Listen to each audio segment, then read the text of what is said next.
Good morning, and welcome to the studio of Opening the Door to the Unknown. I'm your host, Dr. Clark Schmidt, or Magus 1100. Just like to mention two items before I get into my major lecture this morning. Item number one, I do have some problems talking here, is because my tongue is, how should I say, a little swollen because I have a like a lesion um, to the left that came about through being anemic, and we're trying. My doctor is trying to correct that. Number two is that I sneak over to my channel once in a while to see how my videos are doing, and I'm finding out is that people are watching, but they're not leaving any remarks at the bottom, and so this tells me I must be doing a damn good job for to be concise, um, as to give out the information that I hope that you gain the knowledge from, especially in ufology. Okay, which means is I'm a good teacher. Um, in that regards, and being a good teacher, if you have no questions, then I will continue to do what I'm continue to do what I'm doing. If, if it works for me, I'm not going to fix it because it's not broken. Okay. Um, I always like to go to the 50s. And this lecture is on the 50s. In fact, I'm calling it UFO occupants and sightings. And the reason why I am calling it, giving it this title, is because during the 50s, a lot of things were happening. All right. You had Jack Kerouac on the road, writing his adventures. You're having Allen Ginsberg with his poetry. You had the beatnik, what I call the beatnik generation, with jazz, and also you had the rock and roll, um, beginnings of rock and roll. You might say that, with Elvis Presley and Bill Haley and the Comets, and just a lot of other people. Um, you had, back in the 50s again. There was a lot of talk about Dr. Frank Strangers when he supposedly went to the Pentagon with Valiant Thor, who claimed to be a Venetian, um, and to prove his point that he did come from the planet, is by telling the generals, um, and the secretary, the defense secretary, is that his clothing was almost indestructible, and to prove it is that he lent them his jacket, and they did everything they could, with blow torches, flamethrowers, acid, shooting at it for the bullets to penetrate, and nothing seemed to harm the material. You also had UFO. You also had UFO. Try again. UFO groups, as Nightcap, which I have mentioned a few times with April. You also had Project Blue Book come out. Um, that was the Bible of ufology, especially for sightings. You had Jack Parsons with um,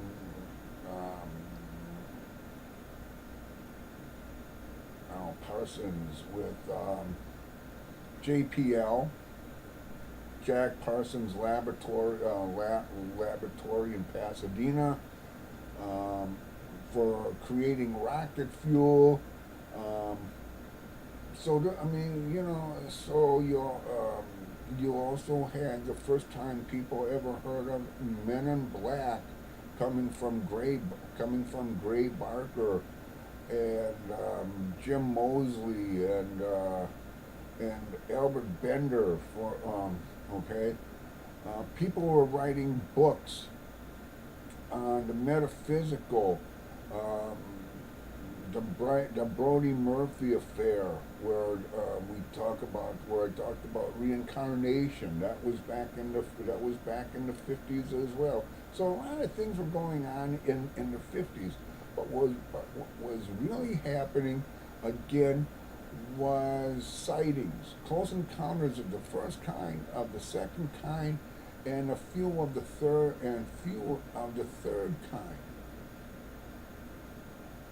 Um, and I would like to say, for my own opinion, that I think that it actually started in 1941. Now, a lot of people will say is no, no, no, no. What happened in 41? Nothing really major. Is that you had is that it was the Roswell and the Aztec, New Mexico incidents of crash landings and finding the bodies of the occupants, which we call the Greys. But actually to my way of thinking, it started in 41 with the Battle of Los Angeles against a flight of UFOs.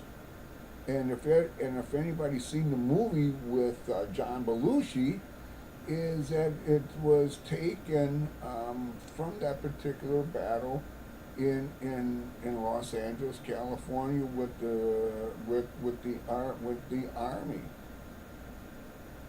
for the defense of California in case the Japanese um, invaded invaded California, which wasn't funny.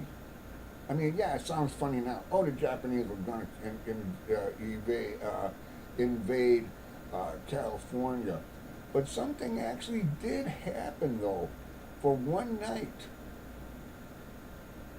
in 1941, where there was, like I said, were a few UFOs, and we shot at, and that the army actually shot at them. Believe it or not. So it was like, hey, it was our first battle against a true so-called alien invasion. Um, like I said, is that the 50s were more of was classified, to my way of thinking, of a more decadent era, just like decadency in Europe. And that was in the decadency in Europe was back in the 30s and 40s. Uh, so it took us 10 more years. Okay. Um, like I said, is that so this is the reason why I'm calling this lecture is UFO occupants and sightings in 1955 to 1980, 83. And it's going to start to, and the reason why I'm also bringing this up, because it's going to start to move into the abduction scenario. All right. Now, I'm not saying is, and I kept bringing up abductions a little bit in my other videos to give you a taste or to whet your appetite, you might say. All right. Um, Supposedly, is that there was an abduction back in 40. I'm trying to think in 42, 43, maybe 44. Um, with the Allagash incident with four fishermen um, went camping and supposedly is that they were abducted and they lost 8 hours, and how they found out they lost 8 hours because um, they made a big bonfire where they were camped, and they have no idea how that fire could have gone down. And but by doing in-depth type of research is that the investigator found out it was, some people say, some investigators I should say, have classified the Allagash incident as a hoax. All right. But there's no hoaxing, if there is such a word, back in the 50s, because here that you had George Adamski, um, who created um, I don't want to say a cult, but I guess that is the best word I can use at this time, who created a cult of UFO believers. Here you had George Van Tassel. You had Soho. And these are the names that I mentioned I think in my previous or the second previous videos that I brought up. Okay, and again is that you had Gray Barker and you had Jim Mosley and you had um, Albert Bender, um, who brought up with, the introduction of MIBs. So it's like a progression, okay, and the progression just continues to keep on and keep on. It's like the Energized Bunny. The Energized Bunny just continues to, keep on going, keep on going, keep on going, keep on going. Okay, and that's what ufology is. It just keeps on going because new things crop up all the time. But um, myself, I am not really interested in what is going on today because it's the same old stuff. Is that people see UFOs, or in the night sky or in the daytime, and boom, is that they call to MUFON and say is, hey, I've had an experience. I saw a UFO, and then MUFON says, well, we're going to send you a report. We're going to send you a report to fill out the proper papers, you might say, and send it back to us, and we'll keep it in our files. But that's what goes on. I mean, with all the UFOs that have been spotted and seen around the world, and the most UFOs that have been spotted within the last few years, I would say the last 16 years, is Mexico, in Mexico City. Everybody sees a UFO 24 hours a day, 7 days a week. Okay? Um, People still talk about people still mention about what I call it is the abduction syndrome, which I'm going to be getting into. That's going to be a long, and we have to mention this, it's going to be a long lecture. It could be maybe a 3 hour vid on the subjects, what people have missed on it. Okay? and why, and how they how they happen, and how they happen to miss on it. So let me get started here, all right, with this, and I hate to admit it, but yes, I'm going to read uh, from my notes here, because I can't keep all this in my head. I mean, okay. So I have to have notes. So here we go. Um, these sightings go back from 1954 to about 1963. All right. Now I'm not going to give the times, but I give you the dates and the month that the sightings were seen, written up, and sent to NICAP, and very interesting stuff. Okay, it kind of shows. Before I get going, it kind of shows is that the skeptic, instead of being objective with ufology, is that they are, instead of being objective with ufology, they are subjective.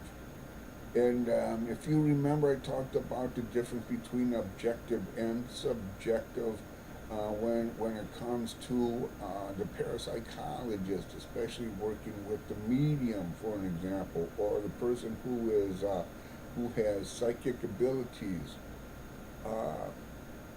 with ghosts, spirit, hauntings. All right. So the skeptic back then was, like I said, more subjective than being objective. And the more that people have experienced seeing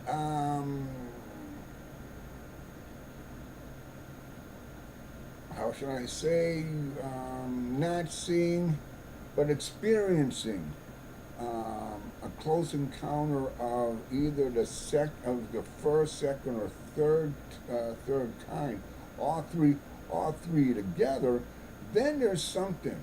Okay, even the Air Force with Project Blue Book said is that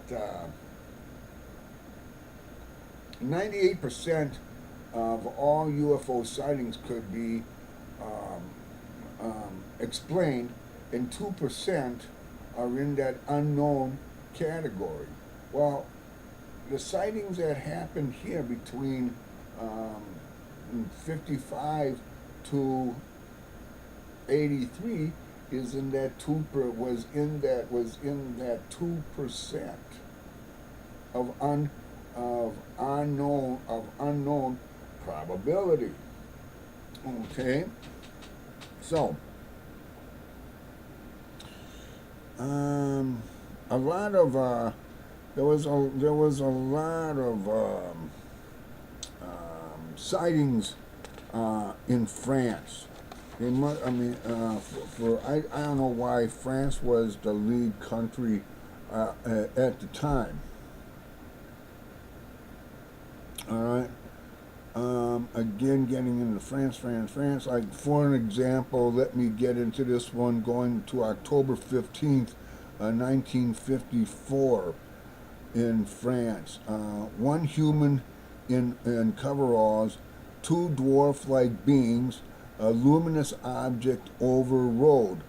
Motorcycle almost struck human form, joined by small beings, craft departed, small footprints found. I always say this, is that having physical evidence is better than no evidence. Having physical evidence is better than no evidence at all.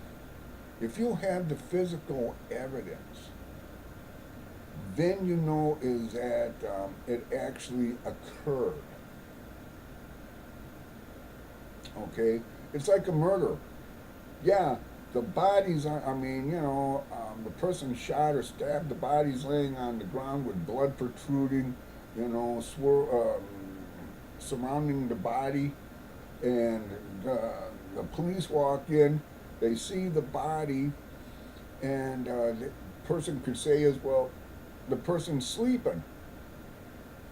They got drunk, fell on the floor, and they're sleeping until the evidence shows otherwise of the blood. So is that the person's not sleeping, that person is dead. Okay? So it's always the physical evidence that is the old expression, the proof is in the pudding. All right? And that's what a UFO investigator looks for, is the physical evidence. It might be small, but if it's there, then it actually happened. So you can't be subjective. You have to be more objective for the report that you're writing up. All right. Anywho, all right. May 25th, 1955, Ohio. Three and a half foot tall gray beings, wide mouths, lopsided chest, driving home from work, saw beings by road. One held sparkling rod overhead, alfalfa almond odor.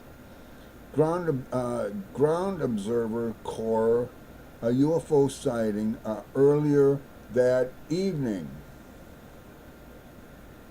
Stockton, Georgia, on July the 3rd, 1955. 3.5 to 4 foot tall beings, gray garb, long arms, large reddish eyes, pointed chin, small mouth, claw-like hands, being in road, apparently digging with sticks.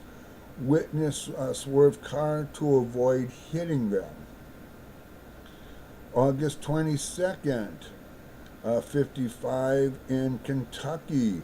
3.5 foot tall beings, large heads, big ears, large luminous eyes, long arms, claw-like hands, luminescent torso, disc-shaped craft landed, dog barked violently, beings approached house, one or two at a time, floated at times.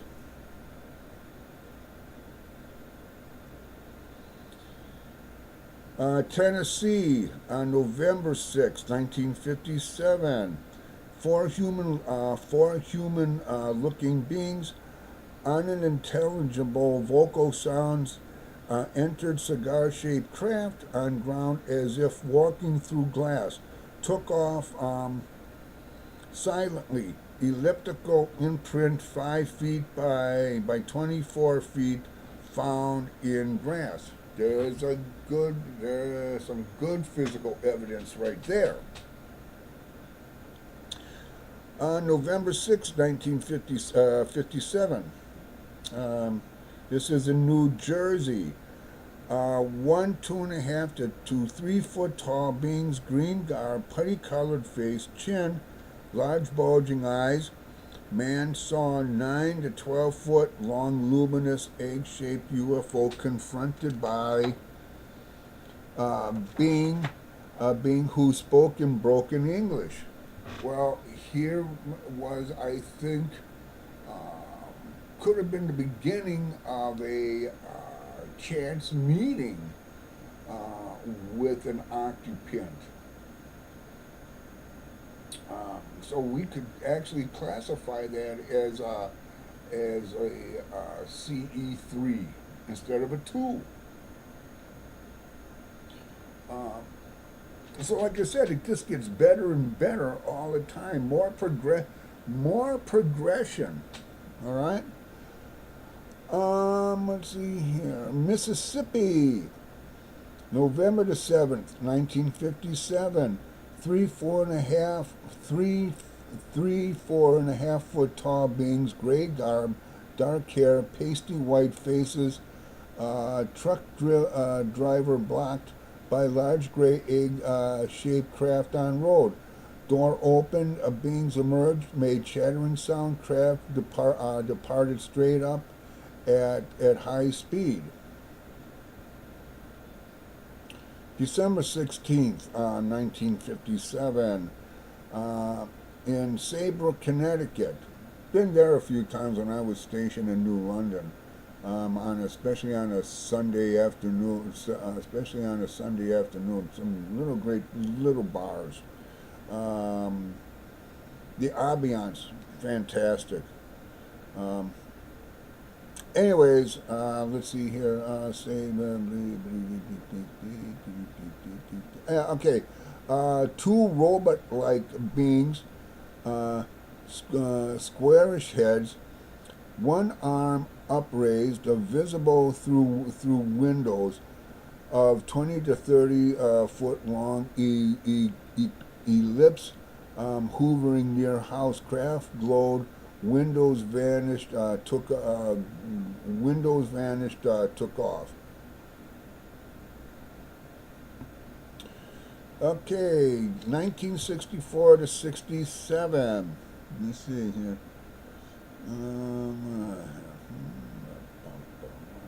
Tennessee, on November the 6th, 1957.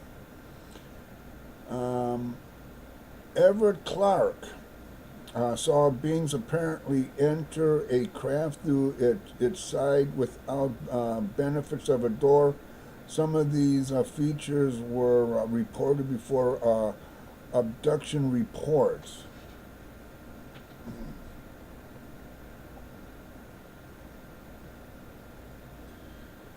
Um,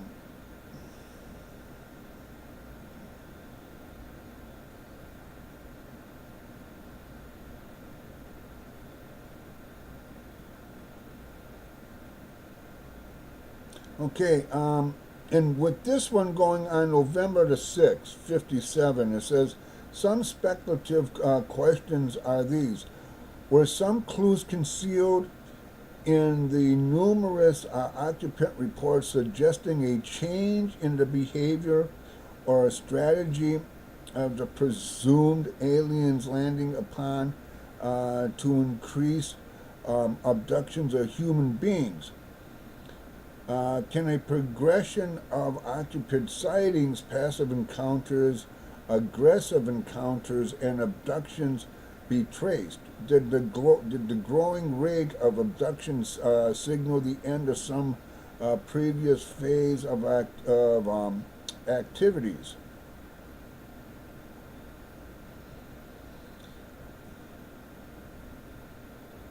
Uh, um, I'm going to stop here for a moment, just for a moment, because I think that's important.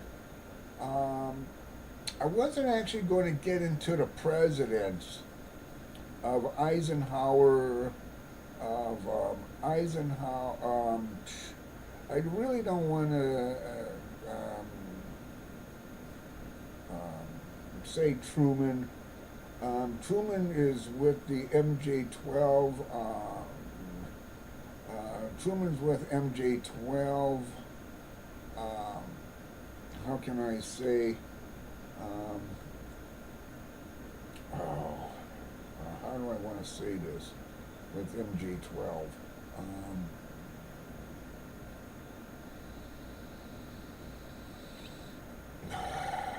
MJ-12 secret. Um, secret. Um, just give me a second here. Um, let's see, MJ-12.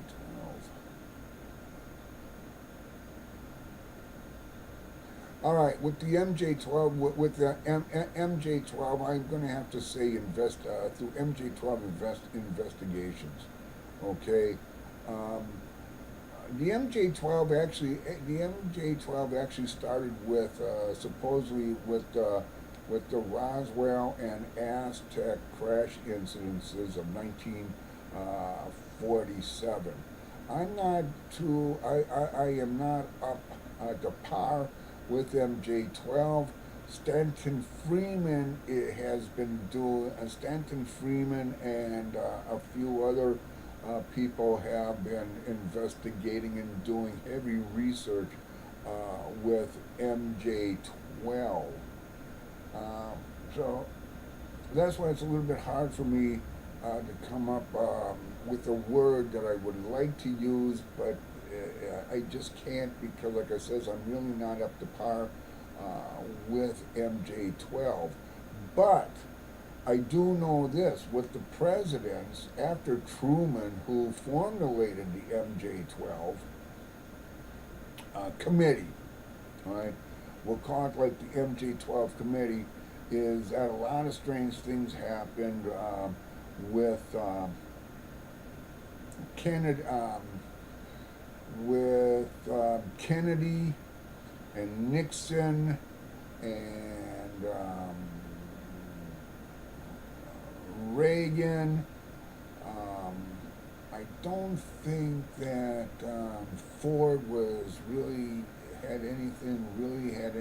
Probably Ford, but I haven't really found much on that particular on Ford with MJ12 in that sense, with having actual meetings with supposedly the Greys from Zeta Reticuli.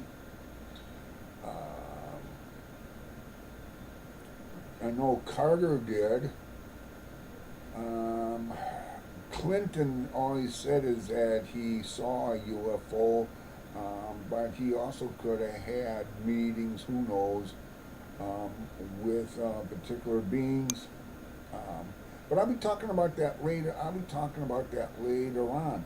But the reason why I wanted to bring that up again is because of with the strange, um, with the progression of the occupant sightings, passive encounters, aggressive encounters, and abductions uh, be traced. Um, did the growing rate of abduction signal the end of some previous phases of activities? And I would have to say yes. At least going back with Eisenhower. Uh, um, 1954 to 67, April 24th in New York again, two 4 foot tall beings, silver white garb, egg shaped craft just above ground, beings communicated in English. To New Mexico, two 4 foot tall beings, white garb, beings fled into egg shaped craft when spotted. Uh, when spotted. Again in New York in the afternoon, July the 16th of 64. One 3 foot tall being, black garb, helmet, glass like faceplate, dome shaped craft seen on ground. Whistling sound attracted attention to being perched in tree, who floated. Attention to a being perched in tree who floated to the ground. California on September the 4th. 64. Several humanoids plus robots, luminous object landed, beings trapped witness in tree, prolonged confrontation. November 25th, 1964. 12 humanoids observed at distance after two discs landed on hill appeared to be emerged in repair operation for hours. going back to 1947, is that what some UFO researchers believe between the crash at Aztec, New Mexico, and Roswell, is that there was such a major flap uh, going on. Is that it was like a traffic accident a traffic accident that was bound to happen. Too many UFOs zipping around, and all of a sudden it was like two of them collided with one another. One went one way, the other one went the other way, and these are where the two crashes, and this is where the two crashes uh, came came into being. What I just read here um, is, again, just like cars breaking down on the highway, is that somebody might stop and ask if the car that's pulled to the side of the road needs some type of assistance. Um, and with them, and you know, let's say before cell phones, all right. Let's say before cell phones.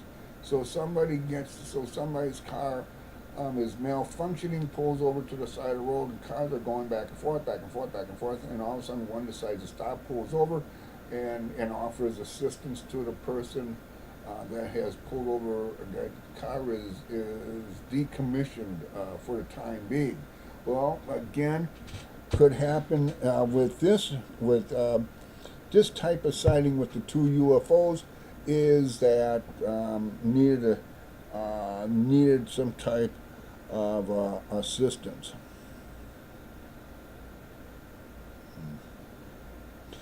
Um, July or January 1965 in Virginia, three small humanoids floated from hoovering craft, confronted witness. Um,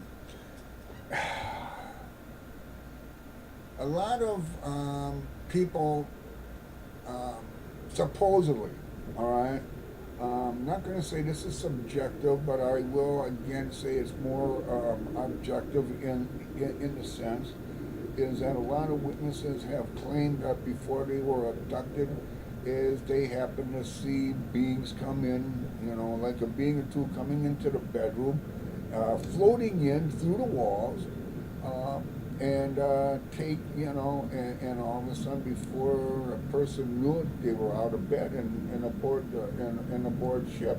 What happened to my wife and me up in Gawbreeze at night is that we never heard anybody come into the bedroom.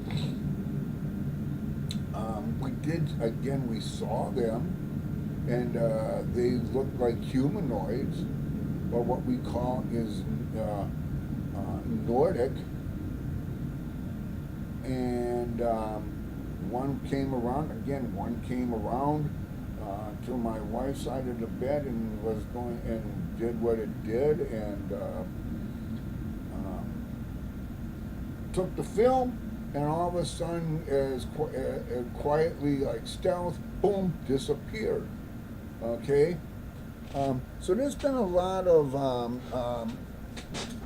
reports written up in how shall I say, in that regards. All right.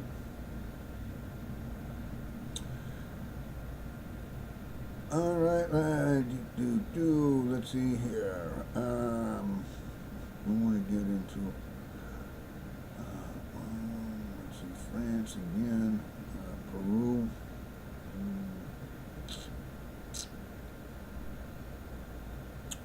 Okay. March the 12th, 67, Glen Falls, New York. One being seen moving inside window of hoovering top-shaped craft with lights around circumference. If I may here, here.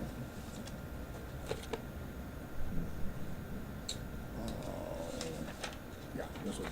Okay.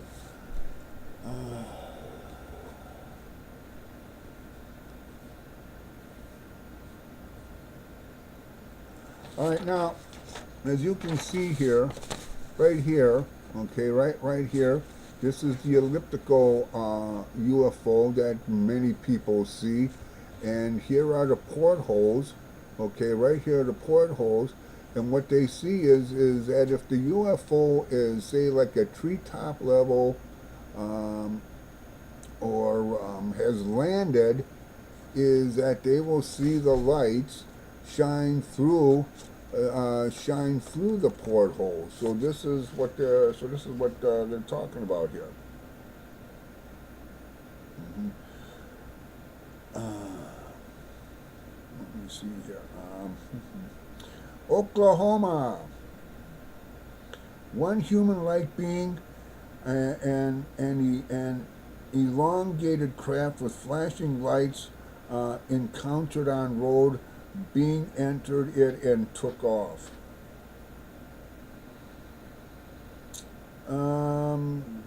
February 5th, in Ohio, several human-like beings emerged from elliptical craft and with three legs, place small spherical objects around craft.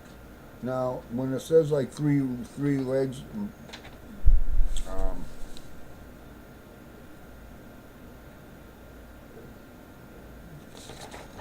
again, looks something like that. But you would have like one to the right, one to the left, and also one on the other side for the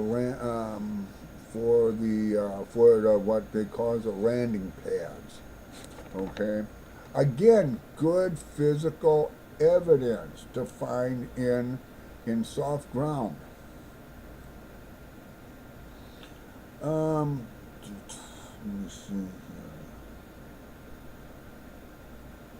here. Glen Falls, New York, March the 12th, 67. One being seen moving inside windows of hoovering top-shaped craft with lights around circumference. Ohio, 4 to 5 humanoid beings with large heads ran back and forth across road. Now this one says is that this one crossroad, one hit by car, dents found on car bumper. It doesn't say during that report in Blue Book that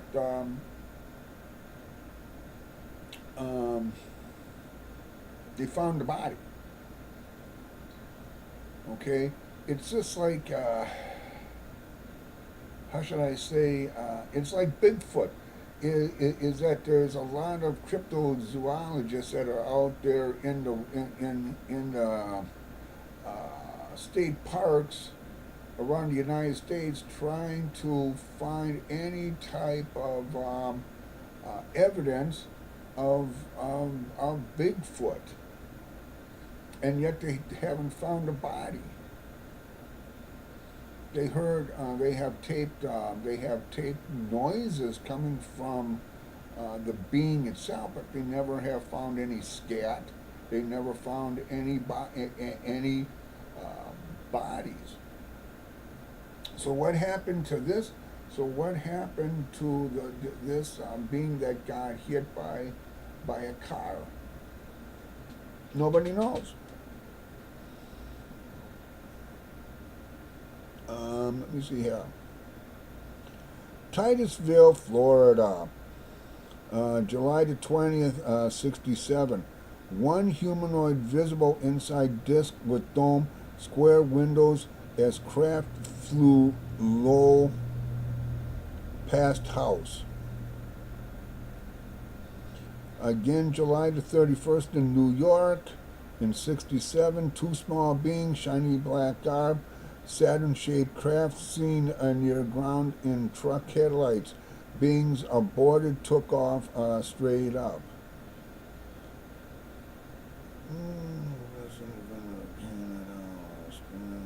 France, Connecticut, September the 15th, 67. Three beings about 4 feet tall, large heads, scurried around glowing, pulsating object, light dimmed when cars approached. October 24th, 1967, in New York, two humanoid figures seen in window of saucer-shaped craft.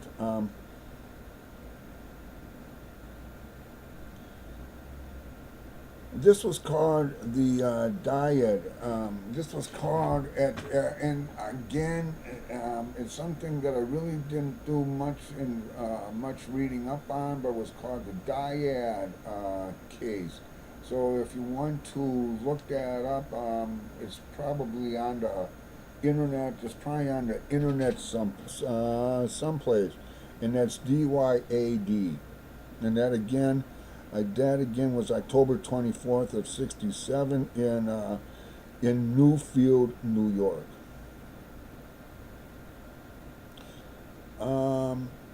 Indiana, November the 2nd, 67, two small humanoids from disk with dome, aggressive encounter. Now it kind of changed. Now we're getting into some aliens becoming aggressive towards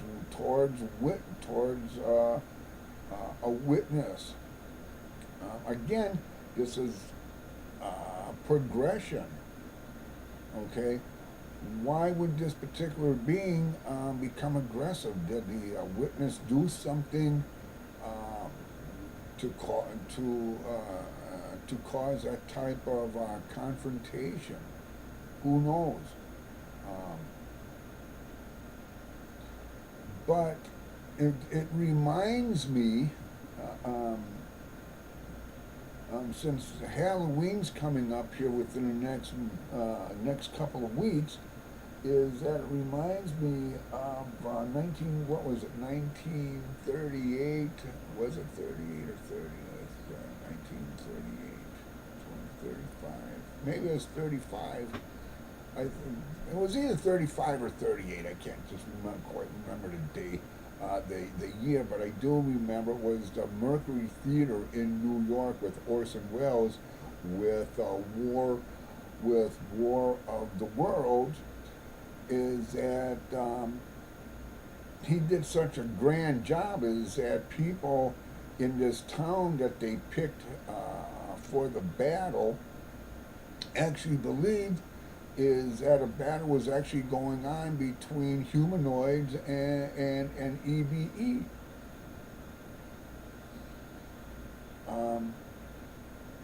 Some people got hurt, the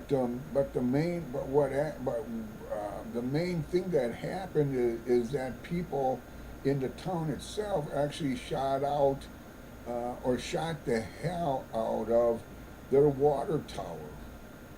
Gallons and gallons and gallons, millions of gallons of water, boop, just gone, and it cost the town great amount of money to replace the tower itself.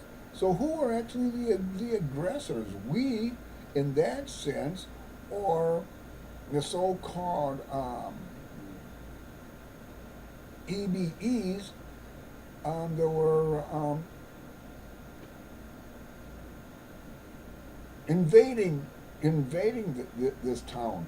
Orson Welles was trying to keep saying during the program that this was only a radio play, and the following day that he had to make a complete apology to the people of the town, and it was written up in the newspapers, and it was the greatest thing that Wells said that ever happened. You know, he didn't really mean for things like that to get completely out of control. So they were the townspeople were the aggressors. There was a writer back in the 50s. His name was Campbell. He wrote a book. He wrote a story called Who Goes There. In fact, it was made into a movie. Three of them to be three of them to be exact, was The Thing with James Arness.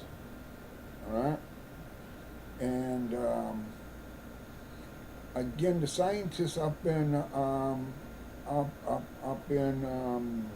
where were they? I'm trying to think where I was taken from. The Antarctic were the aggressors to James Arness. It's just like it was just like somebody saying um, that we have to shoot a Bigfoot as to do medical research on the carcass. Well, what has Bigfoot done to get killed? Just this so science can do experiments, DNA, um, looking for maybe diseases. Um, Nobody ever said is, well, we're going to be out there with a tranquilizer gun. Somebody, they keep saying is, well, we got to kill a Bigfoot to say that the Bigfoot actually exists. I say bullshit. Um, Not unless the scientists' lives are in complete danger, then again they can use a tranquilizer, just like they would with to tranquilize an animal to take it from one zoo to another. All right. Idaho Falls. Okay, December the 8th, 67. Two humanoid figures visible in disc with dome. Okay, going from 68 to 72. Let's see. Okay. April the 14th, 71. In Pennsylvania. Two silhouetted human-like figures visible in window of hovering disc. Okay. October 4th, 1973, in California, one human-sized being, silver suit, elliptical craft with clear dome, saw witness, entered craft, and took off.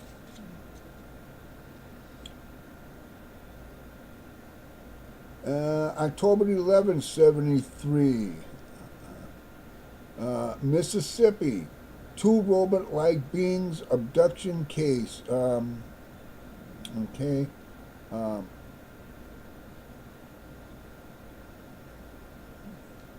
don't know. Okay. October 12th, 1973, in Cincinnati, Ohio. One ape-like being. One ape-like being.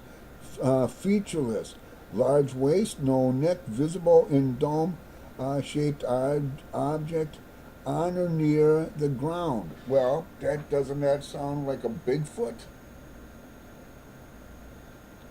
So this particular creature that was seen could be a Bigfoot, and that would say is that what some ufologists have speculated is that that Bigfoot could be coming from a interdimensional plane, that the door opens, it comes out, and when it wants to go, and then slips back in, or else they are from another planet. Well, it seems to me that what this witness saw is from another is a Bigfoot in that sense,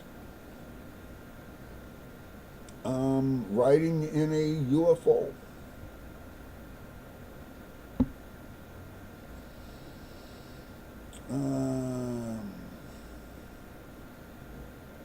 Okay, let me see here. Again, October 17th, 73 in Georgia. Two 4.5 foot tall beings, silver garb, emerged from silver egg shaped craft, descended ahead of a car, took off with whooshing sound when witnessed brandished a pistol.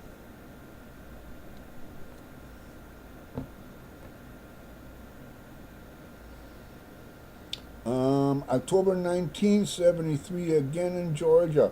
One small being, round helmet, head moved like robot, electrical magnetic effect on car. No craft observed.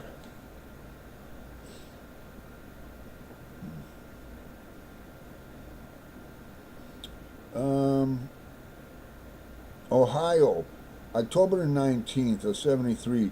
Two or three 6 foot tall human like beings moved around a dome disc, uh, resting tripod legs, entered via ladder, took off with humming sound. Could been like maybe what my wife and I saw as a Nordic type of being. Um, um, I'm going to be talking about giving the names of by what we know through research and investigation on some of the beings that supposedly are here residing um, on Earth. Now, remember I mentioned about um, Helen Belaski and also McGregor Mathers talking about the three secret chiefs with the Great White Brotherhood, and Belaski had met her secret chiefs up in the Himalayas, however you want to pronounce. You had you also McGregor Mathers um, had his secret chiefs again in the Himalayas. You had Crawley with Lamb and Awas, two supposedly Greys that he had communication with.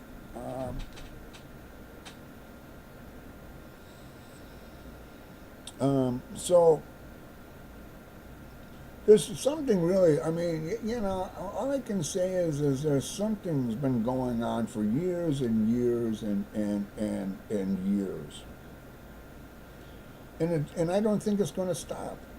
But I'll be talking about government disclosure, which I feel it,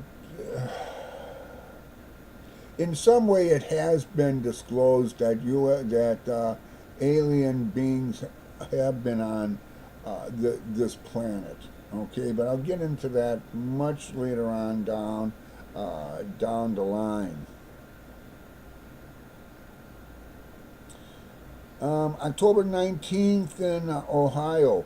Two or three 6 foot tall human like beings moved. Oh, okay, I already said that on it, blah, blah, blah. North Carolina, October 19th. One 3 foot tall humanoid, gold garb, with blue oval object hovering near mobile home.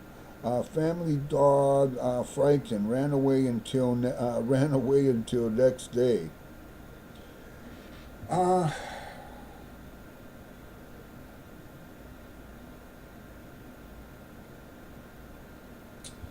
don't know if I want I don't know if I want to bring this up, but I guess so because this is disclosure.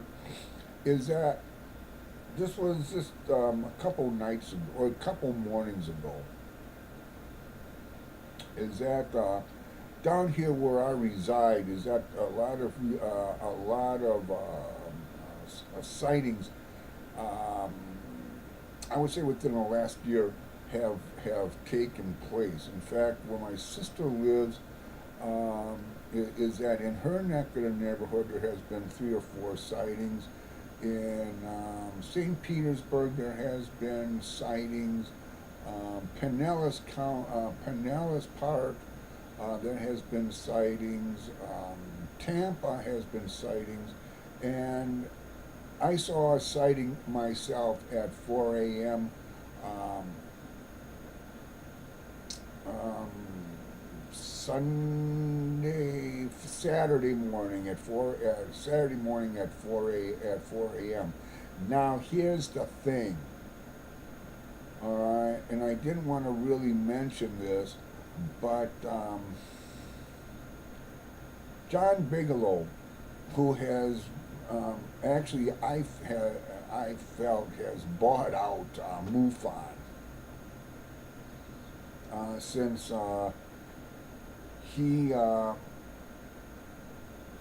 and it's not him per se, but a team of NADS, NAD. I think they're NADS, National something scientists.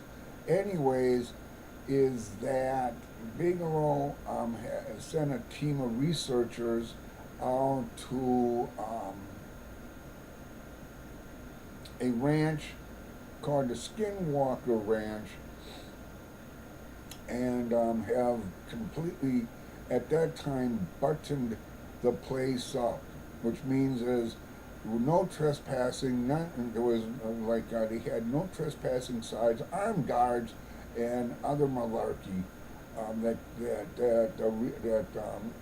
researchers like myself could not even get to do, because Bigelow, like I said, with MUFON, anytime somebody has a UFO has experienced a UFO sighting, is that the report automatically goes to Bigelow instead of the Air Force. He and the Air Force have made a deal, you might say. And when I happened to experience what I saw, I was not going to write up a report to send it to MUFON. If I was going to write up a report, I send it to if Nightcap was still in existence. That's where my report would go. So I just put it up in here and completely forgot about it. That way there's no paper trail. And if somebody's listening that belongs to MUFON, that with Bigelow, now you know. So, but that's all right. All right, let me see here. Georgia, that Ohio, North Carolina, October 19th, 73. 1 3-foot tall humanoid gold garb with blue oval object hovering near a mobile home. Okay, family dog, we got that, blah, blah. Indiana, October 22nd. 2 4-foot tall humanoid silver garb seen alongside road 3 separate times, no UFO seen. Kentucky, October 23rd. 2 3-foot tall beings, reddish color, entering craft, no description, which took off. October 24th, North Carolina, 1 humanoid glowing eyes from oval UFO that landed near a car. EM effects again on car. Okay. This goes from 74 to 89. I thought I went to 83. 89. See, I got to remember. Okay. Let's see here.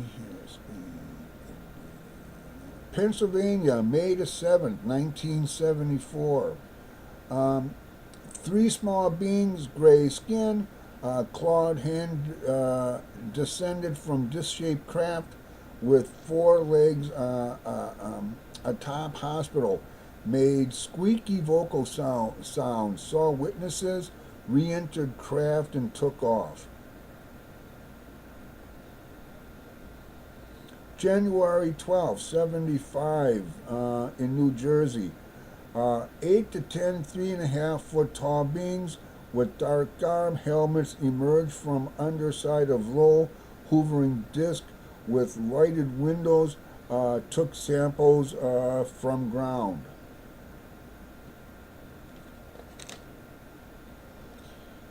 May the 3rd, 75, in San Antonio, Texas. Two small humanoids, grayish skin visible in dome of Saturn-shaped craft. Again, you would have to check with the dyad cases. Oh,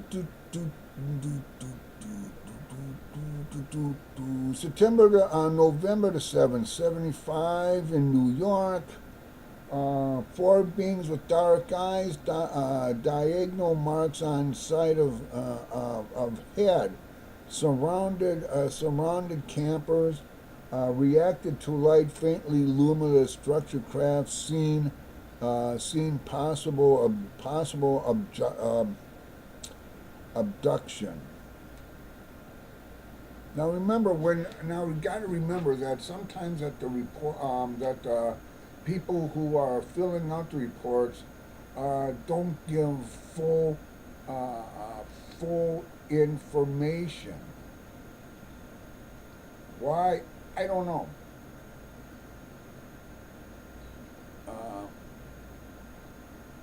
it could be on account of being traumatized and they just couldn't remember everything that they could remember that happened, or they didn't really want to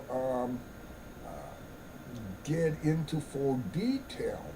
You know, sometimes if you happen to see an accident, you just say is, well, I saw this car move this way, I saw this car, and bam, and that's all you tell the police. So when they begin to write their report about the accident happening, or the accident that actually happened. A lot of people don't give full detail, okay, and that's one, and that's why it's kind of hard for UFO researchers like myself and others um, to find a lot of the information because it's like broken, goes so far and it don't go any farther. Okay. Um, Somebody saw a UFO. What time? 11:59 p.m. Saturday. Well, what did you see? Well, I was walking and I happened to look up and I saw this strange looking craft doing one of these numbers and one of those numbers, and that's all I remember. I didn't see anything. I didn't see anything else.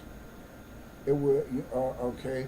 Um, it was just like when my wife and I went up to Galbraith's and we were talking to some of the townspeople, and I asked them about what they have seen, for a display, I might say, and they say is, oh, it was really neat. Is that three objects? Uh, One came this direction, one came in this direction, and one came in this direction, and they made that triangle, and there was no sound, there was no lights, they were just up there. Well, how long were they there? Well, how long did they stay? I don't remember. Um, Do you remember anything else? Was it a moonlit? Was it a moonlit night? Was it a moonless night? Was it uh, was it starry? What you know? So a lot of sometimes a lot of the information is not written down. All right, we just have the information. Like I have this information in front of me, but I can't give you any more detail than what I can give. All right, let's see here.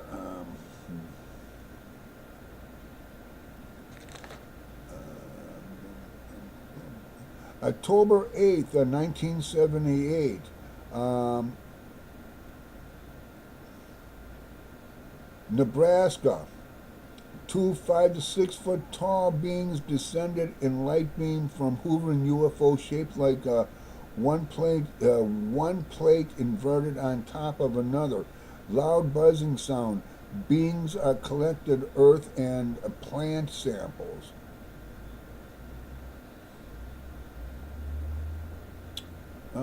August the 4th, 1979, in California, humanoid, two humanoid beings, large heads, seen inside dome, a luminous disc.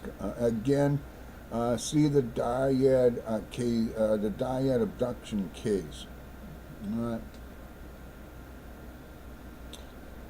right. November 19th, 1982, Virginia. Three humanoid beings seen moving around inside hovering silvery disc. Light beam to ground. UFO rose and moved over car with buzzing sound.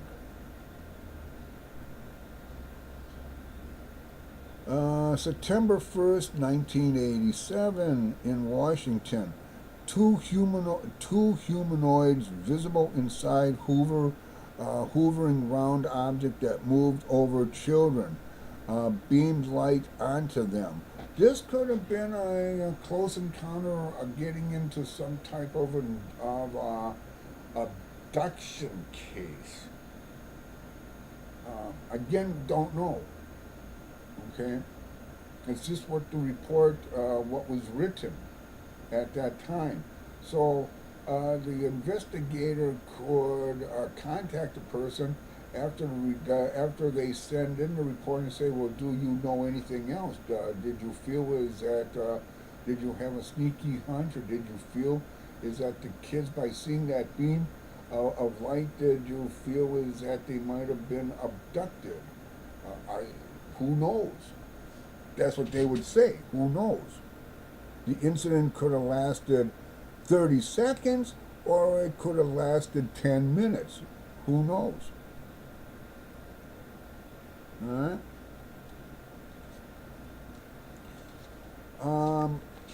So that is, how should I say? That is on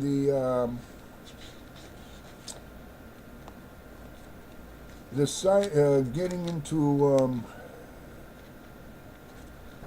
getting into how should I say,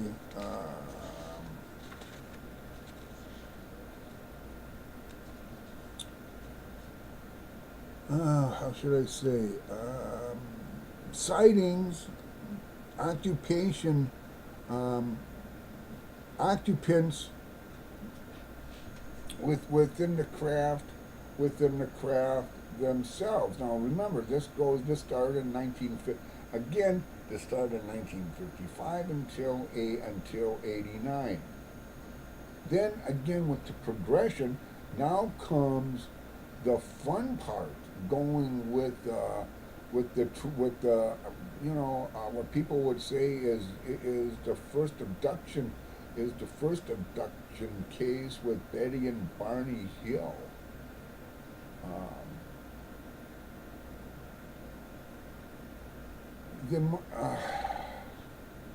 I feel there's more.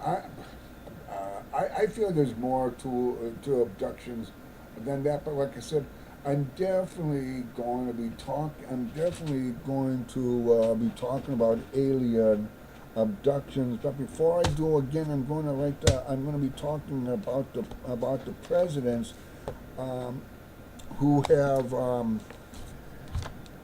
to my way of thinking, had actually have had contact with beings. And I think it goes back not with Truman. I think Truman created the MJ-12, and the MJ-12 went a little bit overboard.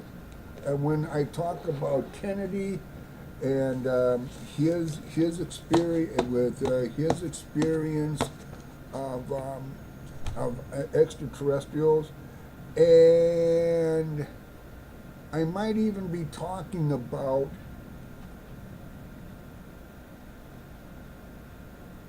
his assassination in regards to the exposure that Kennedy had. Okay, of course, again, this is only conjecture by some ufologists. All right, there has been many conjectures on the reason why Kennedy was assassinated. It could have been because of that he was going to get rid of the not only the Internal Revenue Service but also with the Federal Reserve. That oh gosh, that it was a lesson because of him winning the election against Nixon with the mob.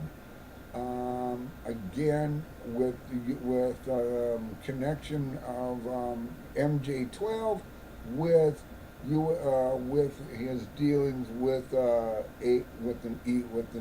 EBE. So I mean, there's a lot of conjectures, but I feel is that with the EBE connection, is that nobody has really talked about it. Nobody has really talked about it, and I'm going to. It's kind of it really is how should I say fascinating in that regards. Okay. Trying to think here. So like I said, I don't know how many more chapters I'm going to have on ufology, because I think with the presidents that should be one. Getting into the names of the aliens that we researchers and investigators have compiled is two. I think is that the biggest and most is the alien abduction what I call syndrome, which is three. And I might go back for things that I missed, talking about Area 51 when it was first created, again in 1957. I think in 1957. What has been going on over there? Talk about the Bigelow. Talking about the again with MUFON with John Bigelow, and with the Skinwalker Ranch. So there's a lot of material still left to be brought out. I'm hoping maybe late this afternoon is to bring up with the presidents. Okay, because like I said, that's very interesting. Because like I said, I think disclosure has been out for some time, and a lot of people, a lot of researchers like Dr. Greer or Gear, have kind of missed it a little bit. Okay. If he's talking about full disclosure, yes, we got yes, UFOs have been around for blah blah, and aliens have been around for blah blah. This is what's been going on because of the abduction, what's been going on with abductions and also with cattle mutilations, blah blah. And so, like I said, if you tie in everything, even saying going back to, even going back with Roswell and Aztec, New Mexico, um, and then going with Area 51, and now going with reverse engineering. Um, you know, um, it's all been disclosed. Okay.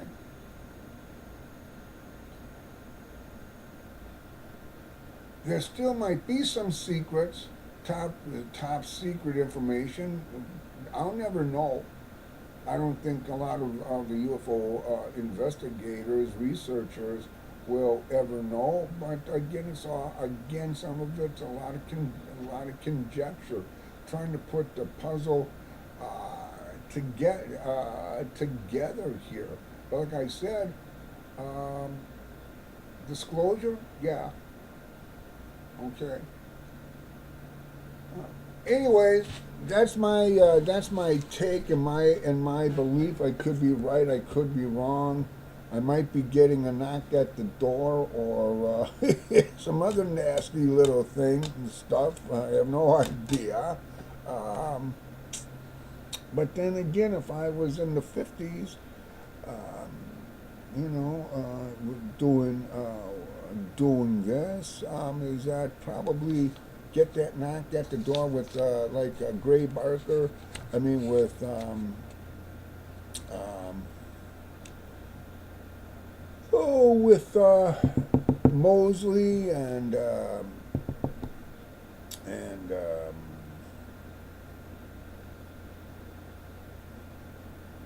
other people.